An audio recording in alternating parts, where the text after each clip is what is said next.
Comenzamos Quién es Quién a través de Diamante FM 98.7 y Canal 5. Gustavo Vanescayan, que al habla de salud. Le agradece que una vez más esté junto a nosotros compartiendo este programa, año 20 de Quién es Quién en Canal 5. En el día de hoy recibimos al ministro de Trabajo y Seguridad Social, doctor Pablo Mieres. Gracias por estar en Quién es Quién. No, encantado, un gusto. Gustavo, encantado como siempre de poder estar intercambiando con ustedes. Y felicitaciones por 20 años, que es un montón. Sí. Muchas gracias. Es muchísimo. En los primeros días de mayo, el 2 de mayo concretamente, usted se está yendo al Ministerio de Trabajo. ¿Se va diciendo cumplí o me voy con debes? A ver, las dos cosas. Sin duda me voy con la convicción de que cumplimos un montón de cosas que en todo caso podemos desarrollar, y también siempre uno siente que hay cosas más para hacer. Esa es la realidad de la vida en general y de la vida política en particular. Entonces yo me voy con una situación en donde podemos decir nos vamos con más empleo y mejor salario que cuando empezó, a pesar de la pandemia, a pesar de la sequía, a pesar de los problemas con Argentina. Hoy tenemos 74.000 puestos de trabajo más que en el 2019, tenemos una tasa de actividad que es la más alta desde 2015, tenemos una tasa de desempleo que es más baja que en el 2019 y 2018, tenemos una informalidad más baja, está en 22%, en los años previos a la pandemia era 25%, en la época del gobierno del Frente Amplio, o sea que empleo muy por encima, y el poder adquisitivo del salario que tuvimos que asumir en el 2020, que por la pandemia había que afectarlo y se afectó en el mundo entero, porque todos los asalariados cayeron en su poder adquisitivo durante la pandemia. Nosotros dijimos que lo íbamos a recuperar y hoy ya estamos 2 puntos arriba del 2019, y yo diría que durante este año va a seguir creciendo el poder adquisitivo del salario. Entonces, uno puede sentirse contento. Además hicimos la reforma de la seguridad social, que es histórica, que va a dejar marcada una línea más allá de las críticas. Estoy convencido que es una reforma de fondo y de largo plazo. Entonces, la suma de todas esas cosas, y a eso le agrego diálogo. Nosotros sentimos que con el PIT-CNT, a pesar de las enormes diferencias que tenemos, y con las cámaras empresariales, ha habido un diálogo fluido, permanente, de puertas abiertas, a pesar de todas las diferencias, y hemos permitido hacer 3 rondas salariales con éxito. Entonces, la verdad que el saldo es muy positivo, ¿no? A pesar de ese diálogo, el 18 de abril va a haber un paro de COFE porque no están de acuerdo con el régimen de licencias de enfermedad que se aprobó por ley. ¿Hay privilegios en el sector público que no en el privado con el tema de enfermedad?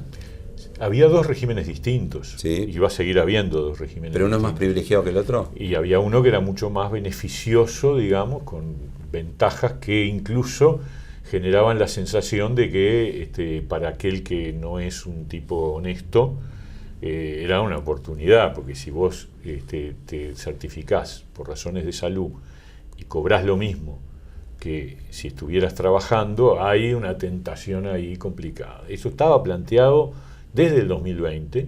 Nosotros no es un tema nuevo. Esto de las certificaciones médicas del sector público viene de una discusión que empezó en 2020 a través de la Oficina de Servicio Civil con Conrado Ramos y con COFE. Hubo diálogo, hubo muchas idas y vueltas, hubo cosas que el propio sindicato planteó para incorporar, siempre desde una postura de crítica, pero a pesar de eso diciendo, bueno, pero si lo van a hacer, esto y aquello, bueno. Y al final se convirtió en ley hace 1 año y medio. En realidad el gobierno demoramos un tiempo en ponerlo en práctica, y lo que hace es acercar el régimen de certificaciones médicas de los trabajadores públicos al de los trabajadores privados. El público está más privilegiado en el régimen. Estaba así, y todavía en esto, y todavía tiene alguna diferencia ya mucho más chica. Por ejemplo, 2 diferencias. Una, los trabajadores públicos van a tener un banco de días por año. Es decir, van a tener 9 días al año en donde si se certifican no se les descuenta. Eso como era antes. Como era el régimen anterior, o sea, eso no se pierde nada. Claro, ahí no, por esos 9 días.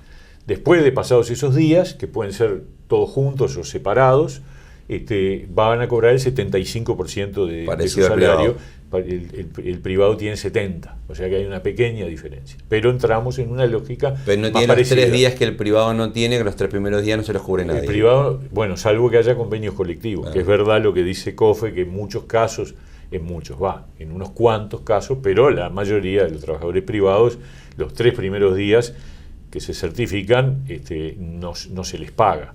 Eso al revés, en el sector público va a quedar que esos 3 primeros días, 3 veces al año, los 3 primeros días te los pagan 100%. ¿Debería ser un régimen único esto, privado-público? Y si a mí me aprietan, yo diría, sin pensarlo demasiado, capaz que si uno lo piensa más en profundidad, encuentra que hay diferencias, pero yo creo que arrime a una situación parecida o pareja era correcto, era de justicia. Pero para hacerlo único, ¿es subir al privado al régimen de los públicos o bajar los públicos al régimen de los privados? Bueno, ahí deberíamos sentarnos a conversar y a analizar y a negociar. No es fácil. Pero ¿te le gustaría un régimen único? Hoy tenemos un sistema razonable. Pero ¿le gustaría un régimen único entonces? Que no haya diferencia entre público y privado. A priori somos todos trabajadores públicos y privados y tenemos los mismos problemas y las mismas cuestiones.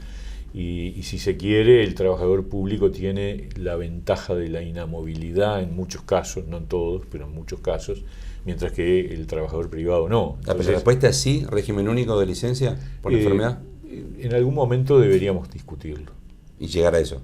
Y mejor, sí.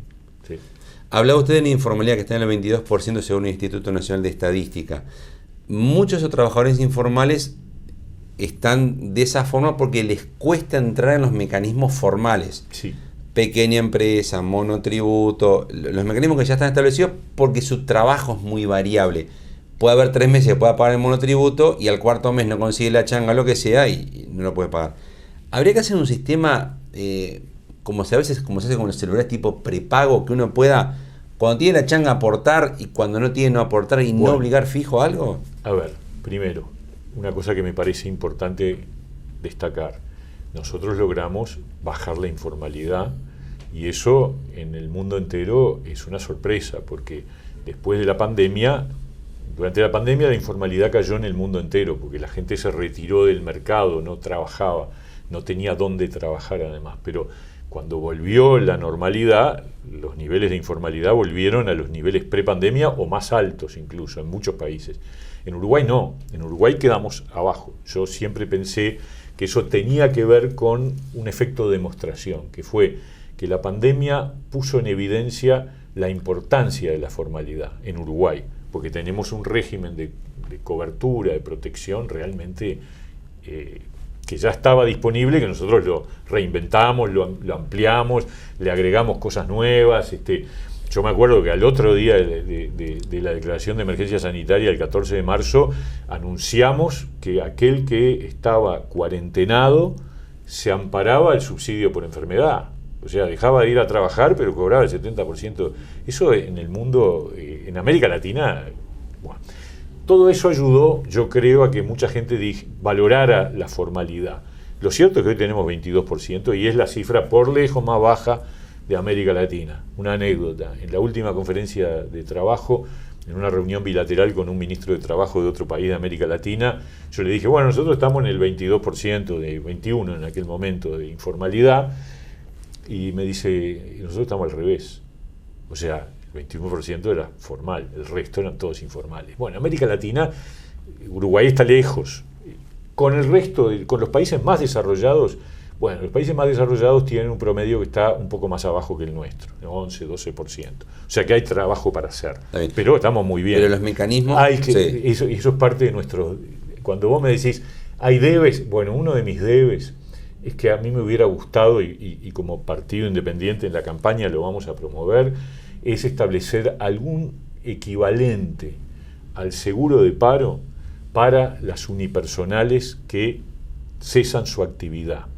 Eso nosotros lo vimos en la pandemia. Una persona que le facturaba a un cliente y que ese cliente tenía que frenar su actividad por la pandemia y ese trabajador pasaba de 100 a 0 de un mes para otro y no tenía el colchón del seguro de paro. En este caso decía para el patrón, porque el unipersonal es el patrón. El unipersonal, entonces, claro, no es un seguro de paro, es una especie de seguro por cese de actividad, que hay que hacerlo con mucho cuidado para que no haya avivadas. Pero es el equivalente al seguro de paro para un trabajador. Claro, tener un tiempo 6 yo meses creo que como el eso, seguro de paro. no sé, eso es lo que hay que analizar bien, si pueden ser, capaz que no da para 6 meses por despido, por interrupción es 4. Pongamos que sea 3 meses, que la persona, bueno, tiene un respaldo. O sea, sería por interrupción, no por cese, no que se quedó sin trabajo y... Claro, y se le interrumpe su facturación. Y esa persona... 3 meses usted le pagaré. Si vos le lográs dar esa... que lo estuvimos trabajando y discutiendo, al final no nos pusimos de acuerdo con el Ministerio de Economía y quedó de lado. Pero yo creo que hay que avanzar por ese lado porque además es un incentivo a la formalidad. ¿Y la base del cálculo cuál sería? ¿En base a qué se le pagaría? La facturación de los últimos tiempos, no el último mes, porque ahí también... Un promedio de los últimos meses. Un promedio de un año, una cosa así. Y ahí se le paga un porcentaje. Cálculo, un porcentaje. Más o menos, ¿cuánto habían hablado? No, la verdad, yo quiero volver a hacer los números porque no quiero fallar, pero sí dar un incentivo de que el unipersonal, el trabajador por cuenta propia... Que se queda 2 meses sin trabajo, cobra un porcentaje de lo que venía facturando. Si es informal, nada, porque no está registrado. Entonces, ese es un camino a la formalidad. Y yo creo que, sin duda, que los monotributos han sido un camino a la formalidad y hay que seguir trabajando por allí, buscando de pronto niveles de aportes variados. Parece que la forma de tributar... Pero algo a demanda, o sea, algo más específico cuando surge una changa y pagar un porcentaje de aporte en el momento, no. Siempre tiene que ser algo fijo mensual. No, eso también es parte del debate que tenemos que dar. La flexibilidad... A ver, el mundo del trabajo es un mundo... O sea, un llave en mano, 100 pesos el jornal, 20 pesos aporte, en el momento paga y ya está. O sea, pero no obligar al trabajador informal a que tenga que tener una empresa establecida. Exacto, quizás ese es otro camino. Hay que tener cuidado para no castigar a los formales. O sea, ahí hay una línea difícil pero están pensando... En el caso de los dependientes, es sencillo. Son dependientes, cobran lo que está previsto, incluso de acuerdo a consejos de salarios, etcétera, etcétera. Pero el caso del trabajador por cuenta propia, que son, empresas unipersonales, hay alrededor de 90 y pico, 100.000, algunas de alta facturación, pero muchas son de facturación baja, y ahí tenés gente que depende de pronto de un solo cliente, es de pronto una relación laboral de dependencia que no se expresa a través de la dependencia, pero que existe. A ellos hay que llegarles. Entonces, y generar un puente para que muchos que son informales puedan enganchar por ahí. O sea, sí están trabajando en el Ministerio en este tipo de nuevos instrumentos que no sean exclusivamente un monotributo o una pequeña empresa. Hoy no estamos trabajando en el Ministerio, estuvimos en su momento durante la pandemia, después se discontinuó. Yo creo que es uno de los temas que tenemos que impulsar en el próximo periodo de gobierno. ¿Le invito a una pausa? Encantado. Continuamos a partir de mismo ¿Quién es quién? Con el Ministro de Trabajo y Seguridad Social, doctor Pablo Mieres. Les recordamos, como siempre, horario principal de emisión de ¿Quién es quién? Jueves 22:30 horas en Canal 5, repeticiones viernes 10 de la mañana en Diamante FM y sábados 13 horas en Canal 5. Pausa y continuamos en ¿Quién es quién?